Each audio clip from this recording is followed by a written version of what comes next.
आज हम ईएनटी के ऑडियोलॉजी एंड इवैल्यूएशन सेक्शन में टिम्पैनोमेट्री, बेरा, ऑटोइकोस्टिक एमिशन और दूसरे टेस्ट के बारे में डिस्कस करेंगे। तो एक क्वेश्चन है, राइट हियरिंग अगर डिक्रीज है किसी पेशेंट में और उसका रिनी टेस्ट नेगेटिव है, वेबर्स टूवर्ड्स राइट है। रिनी टेस्ट नेगेटिव मतलब severe sensory neural hearing loss हो सकता है या तो फिर कंडक्टिव हियरिंग लॉस हो सकता है। और वेबर्स टूवर्ड्स राइट मतलब सेम साइड है, तो फिर क्या होगा, वो कंडक्टिव हियरिंग लॉस होगा। यानी कि इसका आंसर क्या हो गया, राइट कंडक्टिव हियरिंग लॉस। तो अब हम इसको स्टार्ट करेंगे एग्जामिन करना। पिना को एग्जामिन करेंगे, एक्सटर्नल ईयर को एग्जामिन करेंगे, फिर आएंगे मिडिल ईयर पे। तो एक्सटर्नल ईयर और पिना वालों में नॉर्मल मिलता है पूरा, तो डिफेक्ट कहाँ पे रहेगा, मिडिल ईयर में ही रहेगा। तो अगर टिम्पैनिक मेम्ब्रेन तक सब कुछ नॉर्मल है तो तीन चीज़ें हो सकती है कंडक्टिव हियरिंग लॉस में। वो क्या क्या हो सकता है, या तो ऑसिकुलर डिसकंटिन्यूटी हो सकती है। ऑसिकुलर डिसकंटिन्यूटी में हम क्या करेंगे कि उसको प्लेस कर देंगे ऑसिकुलर चेन को उसके राइट पोजीशन पे।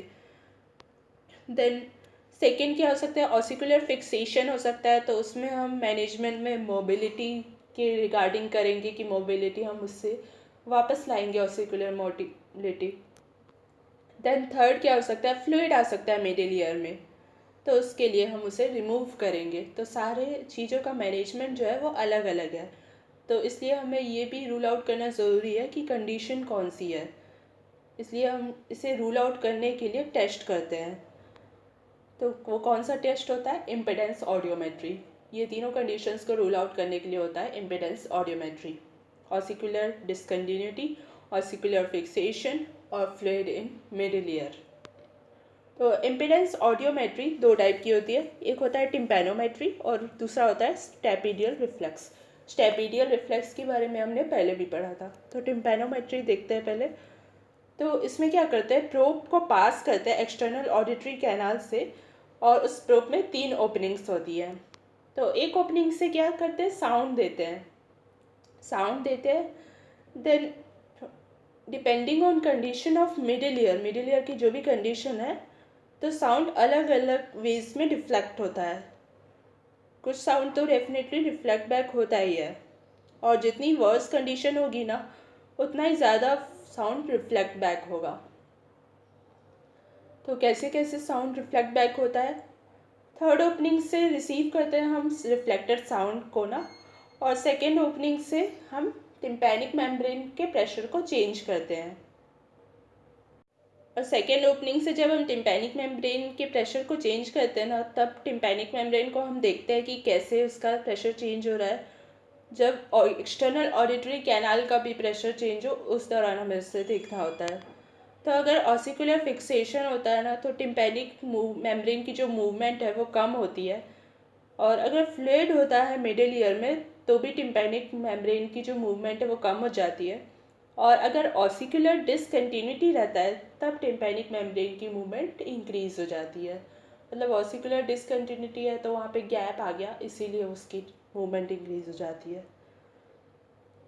नाउ अगर फ्लूइड कनेक्टेड है मिडिल ईयर में, तो यूस्टेशियन ट्यूब ब्लॉक हो जाएगा, क्योंकि वो ड्रेन नहीं हो रहा है ना। फिर ड्रेन नहीं हो रहा है, ड्रेनेज का काम होता है यूस्टेशियन ट्यूब का। अगर यूस्टेशियन ट्यूब ब्लॉक हुआ है तभी वो ड्रेन नहीं हो पा रहा है, और तभी वो मिडिल ईयर में कलेक्ट हुआ है। तो इससे हमें क्या इंडिकेशन मिल रहा है कि यूस्टेशियन ट्यूब ब्लॉक हुआ है, इसीलिए फ्लूइड मिडिल ईयर में कलेक्टेड है।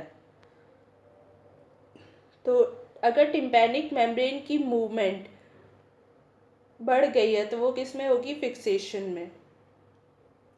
सॉरी, फिक्सेशन नहीं, टिम्पैनिक मेम्ब्रेन की जो मूवमेंट कम होती है ना, वो दो कंडीशंस में होती है। एक होती है फिक्सेशन में, और दूसरी होती है फ्लूइड अगर इंक्रीज हो गया है मिडिल ईयर में, तो that is in the case of Eustachian tube blockage. तो यूस्टेशियन ट्यूब किस किस के लिए रिस्पॉन्सिबल होता है, वेंटिलेशन के लिए और मिडिल ईयर के प्रेशर को मेंटेन करने के लिए। तो अगर वो ब्लॉक हो जाता है यूस्टेशियन ट्यूब, तो मिडिल ईयर का प्रेशर क्या हो जाएगा, नेगेटिव हो जाएगा, क्योंकि प्रेशर भी मेंटेन नहीं हो पा रहा है। तो अगर मिडिल ईयर का प्रेशर नॉर्मल है, तो ये सजेस्ट करता है कि यूस्टेशियन ट्यूब नॉर्मल है। तो इसीलिए हम क्या मान सकते हैं, अगर फिर भी टिम्पैनिक मेम्ब्रेन का मूवमेंट कम हुआ है तो हम दूसरी कंडीशन की तरफ जाएंगे, दैट इज़ ऑसिकुलर फिक्सेशन, अगर टिम्पैनिक मेम्ब्रेन का मूवमेंट कम है तो। नाउ टिम्पैनोमेट्री के इंडिकेशंस कैसे होते हैं, क्या क्या होते हैं? तो ये सबसे रिलायबल टेस्ट है यूस्टेशियन ट्यूब के फंक्शन के लिए, लेकिन सिर्फ तभी जब टिम्पैनिक मेम्ब्रेन इंटैक्ट हो और पेशेंट को कंडक्टिव हियरिंग लॉस हो। अब टिम्पैनिक मेम्ब्रेन इंटैक्ट ही नहीं है तो हम उसकी मूवमेंट कैसे देखेंगे, वो मूवमेंट करेगी ही नहीं और इवन हम उसे देख नहीं पाएंगे। इसलिए ये टेस्ट होता है कंडीशन ऑफ मिडिल ईयर का विथ इंटैक्ट टिम्पैनिक मेम्ब्रेन। तो इसका डेफिनेशन कुछ इस तरीके से हम लिख सकते हैं कि मिडिल ईयर कंडीशन का ये टेस्ट है विथ इंटैक्ट टिम्पैनिक मेम्ब्रेन। और टिम्पैनोमेट्री एक ऑब्जेक्टिव टेस्ट होता है क्योंकि पेशेंट की कॉपरेशन की ज़रूरत नहीं होती है। तो रिज़ल्ट इसमें किस फॉर्म में मिलता है? टिम्पैनोग्राम के फॉर्म में मिलता है। जो एक ग्राफ होता है उसको हम टिम्पैनोग्राम बोलते हैं। और ये सारी 3 कंडीशंस जो हमने ऊपर डिस्कस की उसमें स्टैफिडियल रिफ्लेक्स एब्सेंट होता है। तो स्टैफिडियल रिफ्लेक्स से हम ये तीनों कंडीशंस को डिटेक्ट नहीं कर सकते, इसके लिए हमें टिम्पैनोमेट्री ही यूज़ करनी होगी। अब टिम्पैनोग्राम को रीड कैसे करते हैं? तो कंप्लायंस जो है ना और नॉर्मल मिडिल ईयर प्रेशर, मतलब 2 चीज़ें रहती है टिम्पैनोग्राम में। एक तो रहता है कंप्लायंस, उसको मेज़र करते हैं, और मिडिल ईयर प्रेशर रहता है दूसरी चीज़। अब कंप्लायंस क्या है? Ease of mobility of tympanic membrane है कि टिम्पैनिक मेम्ब्रेन कितनी ईजिली मूव कर जा रही है। और मिडिल ईयर का प्रेशर जो है वो इंडिकेट करता है यूस्टेशियन ट्यूब का फंक्शन, यूस्टेशियन ट्यूब कितना नॉर्मली फंक्शन कर पा रहा है। और नॉर्मल मिडिल ईयर प्रेशर की रेंज क्या होती है? +100 से -100 होती है, और कुछ में +50 से -50 होती है। वो क्वेश्चन में दिया होता है कि नॉर्मल जो रेंज होती है ना उसको एक बॉक्स से इंडिकेट करता है क्वेश्चन में मिडिल ईयर प्रेशर की। और कंप्लायंस भी हमें देख के ही पता चल जाता है कि वो नॉर्मल है या इंक्रीज़ है ग्राफ को देखते हुए, क्योंकि अगर ज़्यादा कम हुआ तो वो कम हमें दिखता है ग्राफ में क्लियरली, उसकी वैल्यूज़ याद करने की उतनी ज़रूरत नहीं होती है। तो कंप्लायंस को हम वर्टिकल सेगमेंट में इंडिकेट करते हैं, वर्टिकल एक्सिस पे, वाई एक्सिस पे, एंड मिडिल ईयर प्रेशर को एक्स एक्सिस पे रिप्रेजेंट करते हैं। तो अगर कंप्लायंस और मिडिल ईयर प्रेशर नॉर्मल है तो फिर सब कुछ नॉर्मल होगा, कोई भी कंडीशन नहीं होगी, ऊपर की 3 कंडीशन जो हमने डिस्कस की वो कंडीशन नहीं होगी। तो इसको बोलते हैं हम normal year, that is a type of curve. A type of curve को हम ऐसे याद कर सकते हैं, ऑल इज़ वेल मीन्स सब नॉर्मल है। अब दूसरा होता है डिसकंटिन्यूटी टाइप ऑफ कर्व। ये होता है ऑसिकुलर डिसकंटिन्यूटी के केस में, इसको हम बोलते हैं एडी कर्व। तो इसमें क्या होता है, ठीक है, इसको हम और डिस्कस करेंगे बाद में। एक और एएस टाइप ऑफ कर्व होता है। एएस टाइप ऑफ कर्व में क्या होता है कि मिडिल ईयर प्रेशर नॉर्मल होता है पर टिम्पैनिक मेम्ब्रेन कम मूव कर रही होती है। तो मिडिल ईयर प्रेशर तो नॉर्मल है यानी कि यूस्टेशियन ट्यूब नॉर्मल है, तो ये क्या इंडिकेट करेगा? दूसरी चीज़ इंडिकेट करेगा यानी कि ऑसिकुलर फिक्सेशन। तो इंडिकेट्स स्टिफनेस और फिक्सेशन ऑफ ऑसिकल्स। तो ये टाइप जो होता है कर्व का वो होता है as type of curve. Means एक ए ऑल इज वेल है और दूसरा एस मीन्स स्टिफनेस से हम याद कर सकते हैं, और या फिर ओटोस्क्लेरोसिस के एस से भी हम याद कर सकते हैं। तो ये ऐसा ओटोस्क्लेरोसिस में मिलता है, और टिम्पैनोस्क्लेरोसिस में भी मिलता है। इसमें भी टिम्पैनिक मेम्ब्रेन की मूवमेंट कम हो जाती है और मिडिल ईयर प्रेशर नॉर्मल होता है। तो ये एस टाइप ऑफ कर्व मिलता है। और अगर मिडिल ईयर प्रेशर नेगेटिव है और टिम्पैनिक मेम्ब्रेन भी कम मूव कर रही है, मतलब दोनों ही कम हो गया है, कंप्लायंस और मिडिल ईयर प्रेशर, तो ये बनाता है बी टाइप ऑफ कर्व। ये इंडिकेट करता है कि मिडिल ईयर में फ्लूइड है, क्योंकि यूस्टेशियन ट्यूब भी ब्लॉक हो गया है तो फ्लूइड ड्रेन नहीं हो रहा है, तो फ्लूइड ही होगा। टिम्पैनिक मेम्ब्रेन जब कम मूव करती है तो 2 ही कंडीशंस होती है ना, ऑसिकुलर फिक्सेशन या तो फ्लूइड। तो फ्लूइड हम रूल आउट कर लेते हैं इसके बेसिस पे। और ये सेरस ओटाइटिस मीडिया में मिलता है, इस कंडीशन में मिलता है B type of curve. Then हमने एक टेबल बनाई है जिसमें हमने सबको एक साथ रिप्रेजेंट किया है। तो अलग अलग कंडीशंस में कैसा कैसा कर्व मिलता है ये हम देखते हैं। कंप्लायंस नॉर्मल और मिडिल ईयर प्रेशर नेगेटिव होना तो ये इंडिकेट करता है कि अर्ली यूस्टेशियन ट्यूब ब्लॉक है। तो ये कंडीशन भी हमने डिस्कस नहीं की थी, इसको भी हम टेबल में एक साथ डिस्कस करेंगे। तो मिडिल ईयर प्रेशर कंप्लायंस है। नॉर्मल में क्या होता है कि मिडिल ईयर प्रेशर कंप्लायंस दोनों नॉर्मल होता है। और एएस टाइप ऑफ कर्व में क्या होता है, ओटोस्क्लेरोसिस और टिम्पैनोस्क्लेरोसिस में जो मिलता है, तो मिडिल ईयर प्रेशर नॉर्मल होता है, कंप्लायंस कम हो जाता है। Then AD type of curve किस में मिलता है, ऑसिकुलर डिसकंटिन्यूटी में मिलता है। इसमें क्या होता है कि मिडिल ईयर प्रेशर नॉर्मल होता है क्योंकि यूस्टेशियन ट्यूब नॉर्मल है, और कंप्लायंस इंक्रीज हो जाता है क्योंकि गैप क्रिएट हो गया है। Next B type of curve, ये फ्लूइड सेरासोटाइटिस मीडिया में मिलता है, फ्लूइड आ जाता है इसमें ईयर में।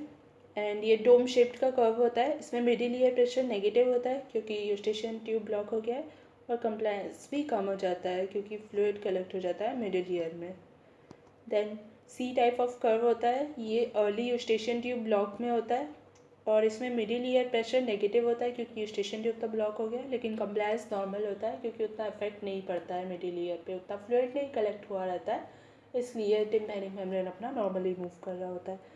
देन एक फ्लैट लाइन भी होता है, फ्लैट लाइन परफोरेशन के केस में मिलता है क्योंकि उसमें कुछ भी डिटेक्ट नहीं होता है टिम्पैनोमेट्री में, तो कुछ कर्व ही नहीं बनता है, उसको हम फ्लैट लाइन बोलते हैं। मिडिल ईयर प्रेशर कंप्लायंस दोनों में फ्लैट।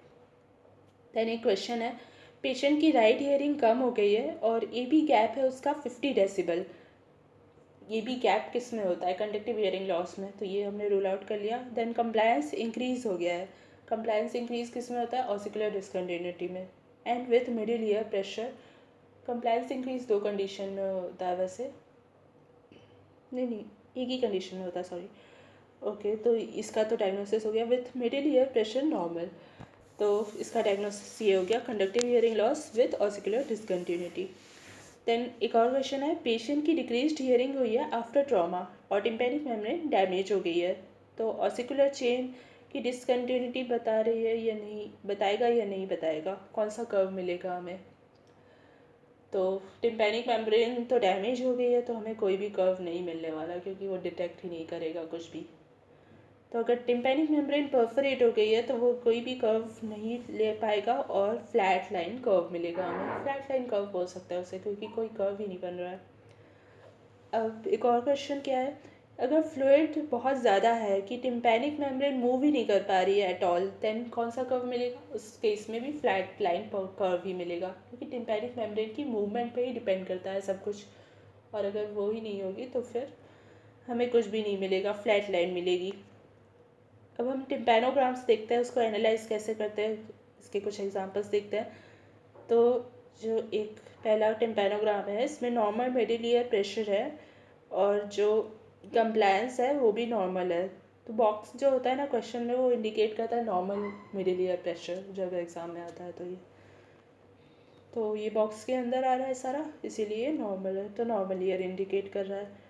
देन एक और कर्व है, ये 80 टाइप ऑफ कर्व है क्योंकि कंप्लायंस इसमें इंक्रीज हो गया है जबकि मिडिल ईयर प्रेशर नॉर्मल है। नेक्स्ट ये वाला कर्व सेरस ओटाइटिस मीडिया का है। सेरस ओटाइटिस मीडिया में क्या होता है कि फ्लूइड आ जाता है और टिम्पैनिक मेम्ब्रेन का कंप्लायंस कम हो जाता है, तो कंप्लायंस कम दिख रहा है इसमें, और मिडिल ईयर प्रेशर नॉर्मल है।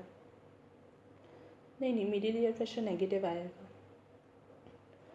Then C type of curve, C type of curve में क्या रहेगा, वही अर्ली यूस्टेशियन ट्यूब ब्लॉकेज में रहेगा। तो अर्ली यूस्टेशियन ट्यूब ब्लॉकेज मतलब टिम्पैनिक मेम्ब्रेन की जो कंप्लायंस है वो तो नॉर्मल रहेगा, लेकिन जो मिडिल ईयर प्रेशर है वो बॉक्स से नेगेटिव में आएगा, तो ये कर्व इस साइड में जा रहा है। देन नॉर्मल वाला ये रेंज होता है final, and A S curve है ये। ए एस कर्व में क्या होगा, ये ऑल इज वेल वाला था, और एक और A S type of curve था जो स्टिफनिंग के लिए था, ओटोस्क्लेरोसिस के लिए था। तो ओटोस्क्लेरोसिस में मतलब ऑसिकुलर फिक्सेशन, ऑसिकुलर फिक्सेशन मतलब कंप्लायंस कम हो जाएगा जबकि मिडिल ईयर प्रेशर नॉर्मल रहेगा। Now AD type of curve ये अगेन है, एडी टाइप ऑफ कर्व में अगेन कंप्लायंस इंक्रीज हो गया है और जो मिडिल ईयर प्रेशर है नॉर्मल है। अब एक और टेस्ट होता है वेल्सेल्वा मैन्यूअर टेस्ट, ये भी यूस्टेशियन ट्यूब के फंक्शन के लिए ही होता है, जैसे कि टिम्पैनोमेट्री था वैसे ही दूसरे टेस्ट भी होता है यूस्टेशियन ट्यूब के फंक्शन के लिए, वो उनमें से कुछ ये है वेलसेल्वा मैन्युअल टेस्ट है इनमें से एक।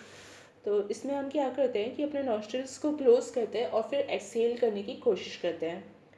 तो अगर एक्सहेल करने पे हमें टिम्पैनिक मेम्ब्रेन की पॉपिंग फील होती है, मतलब ऐसे लगता है कि वहाँ पे एकदम कुछ एयर निकल जा रही हो वहाँ पर, तो ये इंडिकेट करता है कि नॉर्मल यूस्टेशियन ट्यूब फंक्शन हो रहा है, क्योंकि यूस्टेशियन ट्यूब के थ्रू ही एयर जा रही है कान में हमारे, जब हम एक्सहेल करने की कोशिश कर रहे हैं बाई क्लोजिंग अवर नॉस्ट्रल्स। तो ये वेलसेल्वा टेस्ट हम तब नहीं करते हैं, तब नहीं करना चाहिए एक्चुअली जब नोज़ या थ्रोट इन्फेक्शन होगा, क्योंकि अगर हम उस समय करेंगे तो इन्फेक्शन जो है उसके चांसेस बहुत ज़्यादा है कि वो कान में पहुंच जाएंगे और वहाँ भी हमें इन्फेक्शन हो जाएगा। ना यूस्टेशियन ट्यूब कैथेटराइजेशन भी करते हैं हम यूस्टेशियन ट्यूब के फंक्शन के लिए। इसमें क्या करते हैं कि यूस्टेशियन ट्यूब कैथेटर को पास करते हैं फ्लोर ऑफ नॉस्ट्रिल से, तो अगर प्रेशर इंक्रीज हो जाता है तो फिर वो नॉर्मल होता है।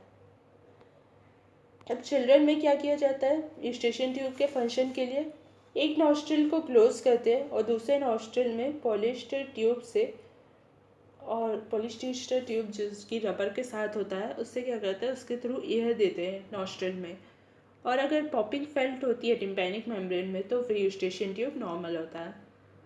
तो ये सारे जो है सब्जेक्टिव टेस्ट है कि पेशेंट का कॉपरेशन चाहिए हमें, जबकि टिम्पैनोमेट्री क्या होता है पेशेंट की कॉपरेशन उसमें ज़रूरत नहीं होती है उसकी, इसलिए वो ऑब्जेक्टिव टेस्ट होता है और इसीलिए वो इन सब से तो ज़्यादा अच्छा होता है कि वो ज़्यादा बेटर रिजल्ट्स देता है। नाउ एक क्वेश्चन है, राइट ईयर की हियरिंग कम हो गई है और रिनी पॉजिटिव है, रिनी पॉजिटिव मतलब नॉर्मल या फिर सेंसरी न्यूरल है, और वेबर्स टूवर्ड्स लेफ्ट है तो सेंसरी न्यूरल डायग्नोज हो गया। ए बी गैप कैसा रहेगा, नहीं रहेगा क्योंकि सेंसरी न्यूरल में नहीं होता है। लेकिन सेंसरी या न्यूरल है ये हम कैसे बताएंगे, मिनियर्स है या एकॉस्टिक न्यूरोमा, ये कैसे बताएंगे। तो अब हम यही देखने वाले हैं सेंसरी एंड न्यूरल को डिफ्रेंशिएट कैसे करते हैं। तो एक तो होता है रिक्रूटमेंट का कॉन्सेप्ट। रिक्रूटमेंट क्या होता है, एबनॉर्मल ग्रोथ होती है लाउड साउंड की, तो abnormal increase in loudness of loud sounds उसको हम बोलते हैं रिक्रूटमेंट। लाउड साउंड्स की लाउडनेस ज़्यादा ही इंक्रीज हो जाती है, अगर लाउड बोल रहे हो तो बहुत ज़्यादा इंक्रीज हो जाएगी और लो की नॉर्मल रहेगी लो साउंड की। तो इसमें दो चीज़ें हैं, A B L B. A B L B क्या होता है, अल्टरनेट बाइनॉरल लाउडनेस बैलेंस, मतलब दोनों कानों का जो बैलेंस होता है। और एस आई ये क्या होता है, शॉर्ट इंक्रीमेंट सेंसिटिविटी इंडेक्स। तो ये दोनों चीज़ें इसमें यूज़ होती है। रिक्रूटमेंट का मतलब क्या, sorry, short increment sensitivity index जो है ना वो क्या होता है, एबिलिटी ऑफ ईयर होता है to identify normal increments of sound. Normal increments of sound हम कितना आइडेंटिफाई कर सकते हैं, वो हमारे ईयर की एबिलिटी को हम बोलते हैं शॉर्ट इंक्रीमेंट सेंसिटिविटी इंडेक्स।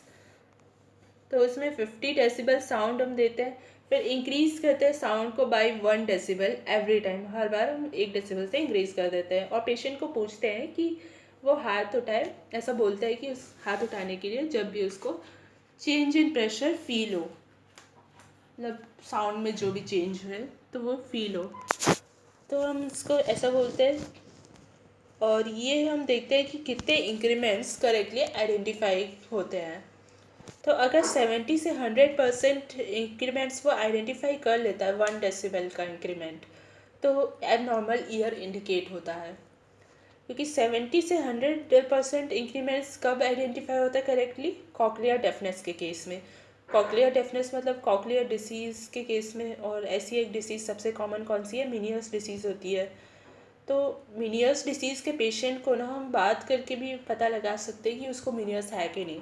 ऐसा क्यों, क्योंकि अगर हम नॉर्मली उससे बात करेंगे तो वो बोलेगा कि पेशेंट ऐसा बोलेगा कि उसको सुनाई नहीं दे रहा है, और अगर हम साउंड थोड़ा सा इंक्रीज़ कर देंगे बात करने का तो फिर बोलेगा कि आप शाउट क्यों कर रहे हो, चिल्ला क्यों रहे हो। तो उसको मतलब एकदम से इंक्रीज साउंड फील होता है, और अगर लो वॉइस में करो तो उसको सुनाई नहीं देता है। तो इस तरीके से हम पता लगा सकते हैं कि मिनियर्स डिसीज़ का पेशेंट है वो। और नॉर्मल और रेट्रोकॉक्लियर ईयर में तो फिर लेस देन 70% इंक्रीमेंट ही आइडेंटिफाई होते हैं, इससे पूरे नहीं होते हैं ना। स्टेपेडियल रिफ्लेक्स जो है ना वो भी चेंज होता है कॉक्लियर डेफनेस में, उसका थ्रेशोल्ड कम हो जाता है। तो स्टेपेडियल रिफ्लेक्स के चेंजेस को हम देखते हैं कैसे कैसे वो चेंज होता है अलग अलग कंडीशंस में।